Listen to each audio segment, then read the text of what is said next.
You're tuned in to BS with Joe, the podcast where common sense still makes sense. We break down the news, the culture, and the crazy, one blunt conversation at a time. Buckle up. This is going to be good. So this is another episode on Against the Will. This one is the price of life. So imagine you walk into a pharmacy. You need a life-saving medication. In Germany, the pharmacist tells you it's $60. In Canada, maybe $150. In America, that same box, that same dosage from that same manufacturer rings up at $1,500. It's not fiction. It's Ozempic, and it's not isolated case. From insulin to EpiPens to cancer drugs, Americans are paying 2, 5, even 10 times more than the rest of the world. And the people have spoken. 8 out of 10 Americans want lower drug prices, but Congress, they stall, they delay, they cash the lobbyist checks. This is Against the Will, where we expose those moments when Washington doesn't just ignore us, they do the exact opposite. Ozempic, U.S. price, $1,000 to $1,500 a month. In Germany, $59. Canada, $155. Japan, $170. Same drug, same dose. Why are Americans paying 10 times more? Senator Bernie Sanders called it out.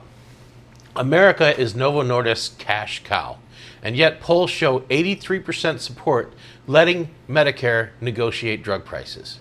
Even 2/3 of Trump voters agree. So why hasn't it happened? Lobbyists. In 2024, pharma spent $387 million lobbying Congress. In 2025, they're on pace to break that record. Yeah, insulin is like a hold-up weapon. They're holding it up against us. Back in 1921, Dr. Frederick Benting discovered insulin in 1923. He sells the patent for $1. His words: "Insulin does not belong to me, it belongs to the world." Fast forward. In America, insulin runs $300 to $500 a month. In Canada, $30.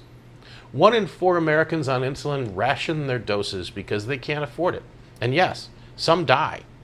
Polls show 80% support capping insulin prices. Congress finally acted on it in 2020, but only for Medicare patients. Everybody else, left behind. EpiPens, $75 in 2007. That's affordable. $609 in 2016. Less than $10 to make it. Patients are forced to choose between rent for their children's or their children's life. Rent for themselves or their children's life. Congress held a hearing about it. Nothing has changed. That EpiPen has not changed at all in that time. It's the same formula. It's the same pen. Same mechanism. Why is it 100 times more? Humira, $7,000 for 2 months in the U.S., $1,800 in Canada. That's still expensive. AbbVie filed 100 patents to block competition with $200 billion in profits. Cancer drugs. Gleevec launched at $26,000 a year, jumped to $132,000. Revlimid, $247,000 here, a third of that in Europe. Truvada, $2,000 a month here, $6 to $30 abroad, despite U.S. taxpayer funding. Daraprim, the Martin Schrickle guy? Yes. He hiked it from $13.50 to $13.50 to $750 overnight. The outrage was universal. The loopholes remain. This is not complicated. America is screaming, cap insulin, stop gouging. Patients with EpiPens, let Medicare negotiate. 8 to 90% support across party lines. Yet Congress stalls. So here we are. Background checks, insider trading, prescription drugs, different issues, same pattern. They say one thing, Congress does the opposite.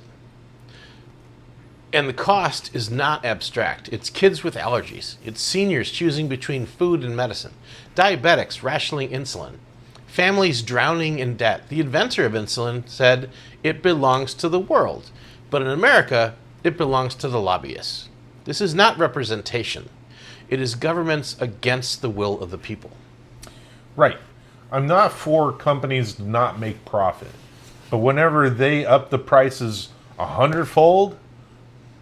Without changing the formula? Yeah, without changing anything, there's a problem. It's gouging. And we need to act. Or we need to have Congress act. Call your congressman, please. Yeah. So, like, share, subscribe, call your congressman. And leave a comment. That too. We'd like to hear from you.